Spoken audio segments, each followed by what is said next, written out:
Good morning दोस्तों, thank you for watching my YouTube channels. दोस्तों आज हम एक बहुत इम्पोर्टेंट पॉइंट है जिसके ऊपर हम चर्चा करेंगे कि आध्यात्म और जीवन क्या होता है।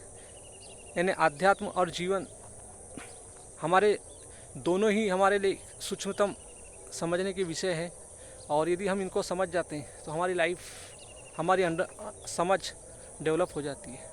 तो दोस्तों इस वीडियो में आप अंत तक बने रहिए ताकि आपको इन दोनों का मर्म समझ आए कि आध्यात्म क्या होता है और लाइफ क्या होती है, और दोनों के कॉम्बिनेशन से हम कैसे अपने जीवन को बेहतर बना सकते हैं। तो दोस्तों सबसे पहले हम समझते हैं कि आध्यात्म क्या होता है।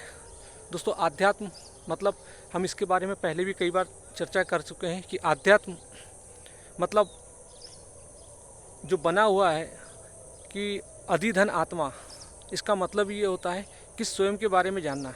यानी हम जो है, यानी जो हमारे अंदर जो एलिमेंट्स जो है, यानी सबसे बड़ा एलिमेंट हमारे अंदर होता है कि स्वयं को जानना। स्वयं मतलब हम जो हमारी हस्ती, हम जिसको हस्ती बोलते हैं, मैं मतलब अहंकार। अहंकार स्वयं को, उसका कोई अस्तित्व तो नहीं है, लेकिन वो स्वयं को अपने अज्ञानता के कारण स्वयं को हर चीज़ का कर्ता समझने लगता है। तो दोस्तों उसी को समझना है। उसी को समझने के लिए हमारे अंदर मतलब जो अध्यात्म है, और क्योंकि उसी के कारण हमारे अंदर न जाने ये मैं के भाव के कारण, अहंकार के कारण कितने ज़िंदगी में दुख आते हैं, लाइफ में दुख आते हैं। दोस्तों एक तो ये अहंकार जो प्रकृति का तत्व है, इसको समझना है। दूसरा हमारा जो एक दूसरा पक्ष जो होता है वो होता है पदार्थ। पदार्थ मतलब जो हमारा शरीर बना हुआ है, प्रकृति बनी हुई है। एक होता है अहंकार, अहंकार भी प्रकृति का ही तत्व है। पदार्थ जो हमारा जीवन जिससे बना होता है, जिसको हम जड़ और चेतन बोलते हैं। तो दोस्तों चेतन मतलब जो होता है कि जो हमें दिखता है, कि जो गतिमान है, हमारी स्थूल आँखों को जो दिखता है और हम उससे जो अनुभव करते हैं उसको चैतन्य बोल देते हैं। जैसे चिड़िया है, मतलब जितने भी जीव जंतु क्रिएचर है, हम इनको चैतन्य बोलते हैं। कि जो ग्रो करता है उसको चैतन्य बोलते हैं, और जो ग्रो नहीं करता, जैसे पत्थर है वो ग्रो नहीं करता, हमारे आंखों को नहीं दिखता ग्रो करता है करके, तो हम उसको बोल देते हैं कि जड़ है। लेकिन दोस्तों हमारे ऋषि मुनियों ने दोनों ने समझाया है कि जड़, पत्थर और जड़, यानी पत्थर और जो चला, यानी चेतन और जड़ दोनों एक ही है, दोनों भिन्न नहीं है। क्योंकि हमारी जो चेतना है वो भी मिट्टी से ही उठी हुई है। क्योंकि हमारे अंदर जो हम पैदा हुए हैं वो हमारा अस्तित्व ही मिट्टी से है। तो पत्थर भी कहना चाहिए गति करता है, क्योंकि इस प्रकृति में ऐसी कोई चीज़ नहीं है जो गतिमान नहीं है। क्योंकि हम 24 घंटे गति करते हैं, ये प्रकृति गतिशील ही है। जैसे इसीलिए हम कहते हैं कि सूर्य पृथ्वी का चक्कर लगाता है, पृथ्वी सूर्य का चक्कर लगाता है, यानी दोनों अपने अपने एक्सिस पे अराउंड होते हैं। तो दोस्तों ये प्रकृति में मतलब कि जो डिपेंडेंसी वो हमारे गुणों के आधार पर चलती है। हमारे अहंकार जो होता है अपने गुणों, मतलब जो कामनाओं के साथ संबंध बना के अपने आप को, मतलब हम कामनाओं के साथ संबंध बना के हमारे जीवन में न जाने कितनी समस्या खड़ा करता है। तो दोस्तों इसके लिए ही हमें समझना है कि हमें तो अध्यात्म क्या होता है, स्वयं को जानना। और स्वयं के जो इस अहम के कारण जो दुख आते हैं, हम स्वयं को नहीं समझते, इसके कारण जो दुख आते हैं उसी को हटाना अध्यात्म कहलाता है। अध्यात्म मतलब स्वयं को जानकर। क्योंकि दोस्तों अध्यात्म कोई एक वो नहीं है, कोई अपने आप में विषय नहीं है, कोई वस्तु नहीं है। अध्यात्म एक माध्यम है जिसके माध्यम से हम जीवन को बेहतर बना सकते हैं, जिसके माध्यम से आप इस त्रिगुणात्मक प्रकृति को समझ सकते हो, तम रज सत, और इस अहंकार की प्रकृति को समझ सकते हो, यानी जड़ और चेतन को समझ सकते हो। यदि आपने जड़ और चेतन को समझ लिया तो आप अपने बंधनों से मुक्त हो सकते हैं। तो दोस्तों बंधन, हमारे जीवन के बंधन होते हैं कि जो हम पैदा होते हैं पाश्विक वृत्तियों को लेके, वो ही वृत्तियाँ हमारे जीवन का बंधन होती है। और हमारे प्रकृति माता ने हमें दिया ही जन्म इसलिए ताकि हम उन बंधनों से मुक्त हो जाए।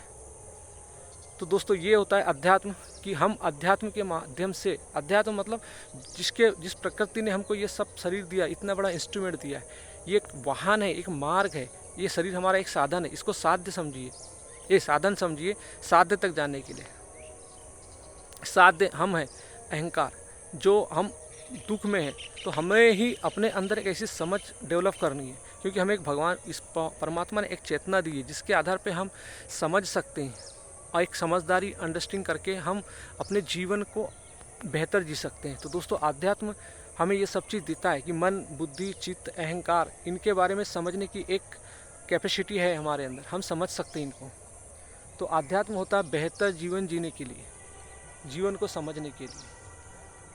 दोस्तों इसी प्रकार जो लाइफ होता है, लाइफ क्या होता है कि हमारा जो दिन भर हम जितना भी जो एनालिसिस करते हैं, हमारी समझ से जब हम जीवन जीते हैं तो वो हमारा लाइफ बनने लगता है। हमारे अच्छे अच्छे जो कहना चाहिए कि मतलब जो प्रकृति मिली हुई है, प्रकृति को समझ के जब हम जीवन जीने लगते हैं और अच्छे कर्म करने लगते हैं, तब हमारे जीवन जो होता है, जीवन मतलब जो एक अच्छे वर्चू के साथ जीवन को जीना और अपना एक मतलब लोगों के बीच में, समाज के बीच में एक अच्छा कार्य को प्रदर्शित करना, एक अच्छी मूवमेंट को बनाए रखना, लोगों के बीच में करुणा, प्रेम, आनंद को समझना, लोग एक दूसरे से कांटेक्ट होना, उनके वर्चू को समझना, एक त्रिगुणात्मक प्रकृति को समझना, तम रज सत्य को समझना और साक्षित्व भाव होकर देखना। मतलब इस प्रकृति का भोग नहीं करना, कंजप्शन नहीं करना, यानी हर चीज़ का अनुभव करना, चाहे वो इस, क्योंकि प्रकृति में हर चीज़ चलते रहते, सुख दुख, भाव अभाव, लेकिन नथिंग इज़ परमानेंट। दोस्तों ये कुछ भी परमानेंट नहीं होते और इसको न समझने के कारण ही हमारे जीवन में न जाने कितने अनेकों कॉम्प्लिकेटेड प्रॉब्लम्स क्रिएट होते हैं। तो जीवन मिला ही हमें इसलिए कि सतत अवलोकन मतलब कि we are living in this universe, तो we are looking outer world, there is a in the gross nature में जो भी हम देखते हैं, यानी जो स्थूल प्रकृति उसमें जो भी देखते हैं, तो we need to observation what is happening. तो first we have to develop such type of the wisdom so that we can analyze all happening in the outer world। so दोस्तों संसार में क्या हो रहा है, इसके लिए देखने के लिए हमें एक अवलोकन वाली विजडम चाहिए, विवेक चाहिए, तब ही हम इन सब सारी संसार के हर वस्तु को समझ सकते हैं। दोस्तों आप देख रहे होंगे संसार में कितनी विविधता है, कितने क्रिएचर्स हैं, कोई आदमी व्यक्ति है उसी के अंदर देखो कितने प्रकार के गुण विद्यमान हैं। हर आदमी हर पल उसका शरीर चेंज हो जाता है, यानी हर पल उसका मृत्यु हो जाती है। कि मृत्यु मतलब क्या होता है कि जो हमारा जो शरीर रहता है, जब हमारे अंदर ऐसे विचार आते हैं, एक्सप्रेशंस आते हैं, जब हम अच्छी अच्छी बातें करते हैं तो हमारे अंदर कुछ मैंने हमारा शरीर कुछ अलग बन जाता है। जब हम एग्रेशंस में होते हैं, क्रोध में होते हैं, तब हमारा शरीर कुछ अलग बन जाता है। तो दोस्तों हमारे भाव, हमारी मनोदशा हमारे शरीर को चेंज कर देती है। इसीलिए भगवान श्री कृष्ण ने गीता में जो कहा है कि मतलब मनुष्य मतलब जो शरीर होता है, जीवात्मा जो होती है वो एक शरीर को बदलकर दूसरे शरीर में प्रवेश करती है। तो दोस्तों जीवात्मा मतलब होता है, जीवात्मा मतलब एक बहुत बड़ा वो है, वहम है आम जन मानस में कि, क्योंकि जीवात्मा मतलब जो जीव मतलब अहंकार, अज्ञानता के कारण स्वयं को आत्मा समझता है और वही जीवात्मा कहलाता है। तो दोस्तों वो जीवात्मा जैसा कुछ नहीं होता, आत्मा भी कुछ नहीं होती। हम संसार में तो दोस्तों इस प्रकार से जो हम मतलब हमें एक ऐसी विजडम मिली हुई है, हमें ऐसी चेतना मिली हुई है कि हम हर चीज़ को समझ सकते हैं, इस त्रिगुणात्मक प्रकृति में क्या हो रहा है, यानी मनुष्य किस तरीके से जी रहा है। मनुष्य को भी समझ सकते हैं, पशु पक्षी को भी समझ सकते हैं, पशुओं को समझ सकते हैं, पक्षियों को समझ सकते हैं, पेड़ पौधों को समझ सकते हैं, पहाड़ों को समझ सकते हैं। हर चीज़ से हम ज्ञान ले सकते हैं, क्योंकि यहाँ हर चीज़ स्थायी नहीं है, हर चीज़ परिवर्तनशील है। और दोस्तों हमारा शरीर भी परिवर्तनशील है। हम हमेशा मतलब वर्तमान में कभी नहीं जी पाते, क्योंकि वर्तमान किसको बोलते हैं, हम जब बात करते हैं किसी चीज़ को तो एक सेकंड में वो अतीत में चला जाता है। तो दोस्तों हमारे अंदर वर्तमान जैसा, वर्तमान मतलब होता है सत्य में जीना, सत्य को देखना। तो दोस्तों हम हमेशा अतीत और भविष्य में ही जीते हैं। दोस्तों इसीलिए हमें इतनी अच्छी हमारे साहित्य में जो मतलब हमारे शास्त्रों ने, हमारे ऋषि मुनियों ने हमें इतने सारे ग्रंथ दिया है, इतने सारी सब चीज़ दिया हुआ है, लेकिन फिर भी हम उन सब चीज़ को नहीं समझ पाते। दोस्तों इसके पीछे कारण क्या है, आज आम आदमी परेशान है। सब कुछ आम आदमी का जो तल है वो एक ऐसे मध्यम तल में जी रहा है कि वो मतलब दो नाव में पैर रख के जी रहा है। दोस्तों दो नाव में पैर रखने मतलब ये होता है कि वो अपनी जो नैतिकता है, कि समाज की नैतिकता के कारण वो मंदिर भी जाता है और वही आदमी मतलब ईश्वर के मतलब जो हमारे ऋषि मुनियों ने जो ग्रंथ बनाए उसको मानता भी नहीं। यानी ऊपर ऊपर जाके पैर पड़ लेगा दिखाने के लिए कि मैं धार्मिक हूँ, लेकिन दोस्तों इस यानी हमेशा न तो वो इस मतलब न तो वो आध्यात्मिक होता है, न धार्मिक होता है, न वो एक अच्छा इंसान होता है। क्योंकि दोस्तों उसके अंदर जो अहंकार होता है वो ऐसा होता है कि उसके अंदर ऐसी ऐसी प्रवृत्ति होती है कि वो सिर्फ और सिर्फ उसके अंदर जो कामनाएं इतनी रहती है, कामनाएं ये होती है कि उसकी संसार में मतलब मेरे जैसा कोई आदमी ज्ञानी नहीं है। तो सकाम कर्म उसमें इतना छाया रहता है कि जो मैं करके बैठा हूँ, यानी अपने माइंड की वो कंडीशनिंग करके बैठा होता है कि मतलब we are looking in the outer world, we are looking in the socialism, but तो everybody and working should be according me, कि मतलब जो कुछ भी हो रहा है वो मेरे अनुसार हो। तो दोस्तों अहंकार हमेशा इतना ज़्यादा प्रबल होता है कि आदमी मतलब वो उसको सत्य तक जाने ही नहीं देता। और यही कारण होता है कि आज हम अहंकार दुख बर्दाश्त कर लेता है लेकिन अपना अस्तित्व को ख़त्म होने से बचा लेता है। क्योंकि दोस्तों इसलिए हम आदमी अपने आप को बदलना नहीं चाहते। हम अहंकार मतलब हम स्वयं से इसका अवलोकन कर रहे हैं, हमें किसी दूसरे से अवलोकन नहीं करना है। आप स्वयं से अवलोकन कीजिए कि जब हमारे पास शास्त्र रखे हुए हैं, हमें एक ज्ञानी पुरुषों ने दिया है, ठीक है हम मानते हैं, लेकिन हमारे पास विजडम दी, हम समझ सकते हैं, लेकिन फिर भी हम उस उतने उच्चतम ग्रंथ को पढ़ना क्यों नहीं चाहते, हम उसके मर्म को क्यों नहीं समझना चाहते। कारण दोस्तों इसमें यही है कि हर मनुष्य के अंदर जो अहंकार बैठा है वो चाहता ही नहीं कि मैं अच्छे ग्रंथों का अध्ययन करूं, क्योंकि उसको पता है जो अहंकार का अस्तित्व, अहंकार एक अज्ञान है, अंधकार है, और अंधकार हमेशा प्रकाश से डरता है। तो दोस्तों अहंकार के लिए सबसे बड़ा, यानी मैं के लिए जो हमारे अंदर बैठा हुआ है उसके लिए सबसे बड़ा डर है कि अगर ये उसकी सुख सुविधाएं छूट जाएगी, उसकी कामनाओं की पूर्ति छूट जाएगी। इसीलिए वो कभी नहीं चाहता कि वो धार्मिक जैसे ग्रंथों से मतलब धार्मिक शास्त्रों से जुड़ पाए, उसके अस्तित्व के ग्रंथों से जुड़ पाए। यही कारण है दोस्तों कि ज्ञान किसी भी आदमी से दूर क्यों भागता है, यानी अंधेरा प्रकाश से क्यों डरता है दोस्तों, इसीलिए डरता है क्योंकि वो चाहता है कि अगर प्रकाश आ गया तो मेरा अस्तित्व खत्म हो जाएगा। तो दोस्तों सेम थिंग्स हमारे लाइफ में भी होती है कि हम ज्ञान से क्यों भागते हैं, वास्तविक ज्ञान से क्यों भागते हैं। जैसे हम लोक धर्म में यदि आपको किस्सा कहानी वाले, यदि बहलाने वाले, अहंकार के पक्ष के लिए यदि कोई भी अगर आपको धर्म सिखाया जा रहा है तो अहंकार वहाँ बैठ जाएगा। आपको किस्सा कहानी कामनाओं की पूर्ति के लिए अगर कोई धर्म यदि आपको आएगा तो वो अहंकार रात भर आपके साथ बैठ जाएगा ज्ञान के लिए। लेकिन जब उसके अस्तित्व के ग्रंथ जैसे अगर किसी को श्रीमद् भगवद गीता, कृष्ण की गीता सुनाएंगे आप तो वो आदमी नहीं बैठेगा। माँ दुर्गा सप्तशती के ग्रंथ सिखाएंगे तो वो नहीं बैठेगा। क्योंकि दोस्तों ये मनुष्य के जो अहंकार होता है इसके ऊपर चोट, क्योंकि अहंकार कुछ होता नहीं लेकिन वो प्रकृति का एक एलिमेंट है जो हमारे अंदर विद्यमान है और हम अज्ञानी हैं, हम स्वयं को नहीं जानते, इसीलिए वो तरह तरह की हम दुनिया बनाते हैं। दोस्तों अहंकार कुछ नहीं है, हमारे मन के माने हमारा अहंकार क्या करता है, मन में विषय को इकट्ठा करता है और दिन भर विषयों का अनुभव करता है। तो दोस्तों वस्तु कभी भी दिमाग में नहीं होती, हमारे मन में हमेशा विषय होते हैं। विषयों का संग्रह ही अहंकार कहलाता है और कुछ नहीं है। हमारे मन के केंद्र में अहंकार बैठा हुआ है और अहंकार तरीके तरीके के विषय को इकट्ठा करके माइंड में भरता है और दिन भर उसी का अवलोकन, उसी का अनुभव करके जीवन जीता है। तो दोस्तों इसी वजह से हमें सत्य तक पहुँच ही नहीं पाते, क्योंकि हमारे संतों ने कितना गा गा के हमें बताया है कि जब मैं था तो हरि नहीं और जब हरि है तो मैं नहीं। तो दोस्तों आप कितनी भी पूजा पाठ कर ले, जितनी भी आप भक्ति कर ले, जैसे हमारी इसमें थोड़ी भक्ति बहुत अहंकारा, ऐसे भक्त मिले अपारा, जैसे बोलते हैं माला तिलक पहरी मन माना, लोगिन राम खिलौना जाना। तो दोस्तों इस प्रकार के लोग आपको बहुत मिलेंगे। ऐसे मिलेंगे मतलब I am not going to blame, it is a virtue, it is हमारे अस्तित्व, मनुष्य के जीवन के गुण है, ये प्रकृति के गुण है जो हमारे ऊपर इम्प्लांटेड है। तो we need to understand, but thing is that कि मतलब हाउ यू विल अंडरस्टैंड। दोस्तों हम समझेंगे कैसे, मतलब हमको मतलब we have to create one observer inside. जब तक हम अपने अंदर एक ऑब्जर्वर को नहीं लाएंगे तब तक दोस्तों हम कैसे समझेंगे। और जब आप नहीं समझोगे तो आपकी आने वाली जनरेशन कैसे समझेगी, आपकी आने वाली पीढ़ी कैसे समझेगी।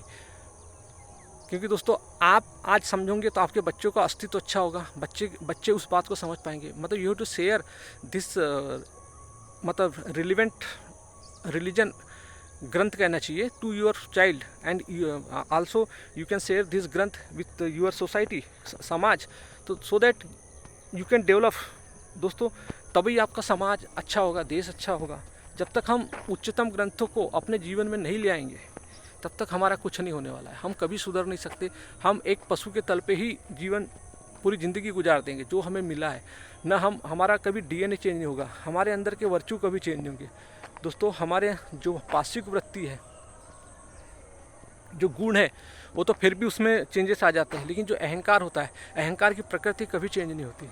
तो दोस्तों हमारे अंदर अहंकार की प्रकृति को समझने के लिए हमें चेंज करना है। हमें इन शास्त्रों को, अच्छे ग्रंथों के पास जाना है, इनको समझना है, इनको जीवन में उतारना है, तभी हमारे मानवता की इवोल्यूशन का कुछ हो सकता है। अदरवाइज ये जितने भी दोस्तों उसके अदरवाइज हमारा कुछ नहीं हो सकता। तो दोस्तों ये जितने भी जो हमारे जो अच्छे अच्छे त्यौहार आते हैं, जैसे माँ भगवती का अभी नवरात्रि चल रहा है, तो अभी आप इसको दुर्गा सप्तशती के अच्छे मतलब रहस्यों को समझिए, उनके इंटरप्रिटेशन को समझिए।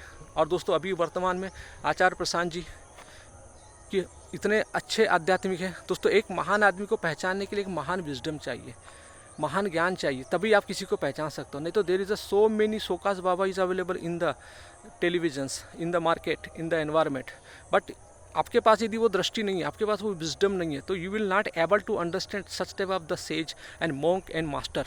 तो दोस्तों आपको एक अच्छे आदमी को समझने के लिए आपको खुद को पहले विजडम तैयार करना पड़ेगा, आपको खुद को अपने अंदर एक नॉलेज डेवलप करना पड़ेगा, तभी आप किसी चीज़ को समझने के एबल होंगे। मतलब otherwise you can not understand anything. आपको कोई भी आके बेवकूफ़ बनाएगा, क्योंकि दोस्तों हमारा माइंड, हम जानते हैं कि हमारा जो इवोल्यूशन है पशु से हुआ है, इसलिए हमारे अंदर अभी भी एनिमल्स ब्रेन अवेलेबल है, जिसको हम लुम्बिक ब्रेन, रेप्टिलियन ब्रेन बोलते हैं। और तो दोस्तों we need to work on the PFC, prefrontal cortex brain. दोस्तों हमें एक परमात्मा ने एक जानवरों से भिन्न करने के लिए एक ब्रेन दिया है, जिसको बोलते हैं प्रीफ्रंटल कॉर्टेक्स ब्रेन, जिसको समझकर, जिसमें स्थित होकर, जिसके अंदर होता है cognitive power, wisdom power, discretions, विवेक होता है, ज्ञान होता है, और इमेजिनेशन होता है, मेमोरी होती है, हर चीज़ उसके अंदर होता है जो हमको एनिमल से डिफरेंट बनाता है। और उसके आधार पे हम इस स्वयं को समझ सकते हैं, अहंकार का ज्ञान प्राप्त कर सकते हैं, इस प्रकृति के गुणों को समझ सकते हैं और जीवन को बेहतर जी सकते हैं। दोस्तों यदि ये 60-70 साल जो मिला है, इसमें यदि हमने अपना समय को यदि गलत डायरेक्शन में जी लिया तो हमें कुछ नहीं मिलेगा। बल्कि जो हमने अपने पीछे जो जनरेशन, अपने बच्चे पैदा करके हमने छोड़ा है, हम कितना भी धन कमा ले दोस्तों, पैसा कुछ नहीं होगा। पैसा तो प्रकृति माता का है, हमें मिला है, हम तो उधारी में जी रहे हैं ना। आज हमारे पास है, कल चले जाएगा किसी के पास। पैसा मूवमेंट करते रहता है, धन मूवमेंट करते रहता है। एक प्रकृति के गुण के कारण एक तो शायद किसी को कैंसर होता है तो उसकी पूरी ज़िंदगी की प्रॉपर्टी चले जाती है। तो दोस्तों कैंसर भी होने का कारण यही होता है कि हम स्वयं को नहीं जानते, क्योंकि कैंसर क्या है, एक प्रकृति की मतलब प्रकृति माता का ही गुण है। हर चीज़ हमारे बॉडी में जो भी होता है वो प्रकृति का गुण है।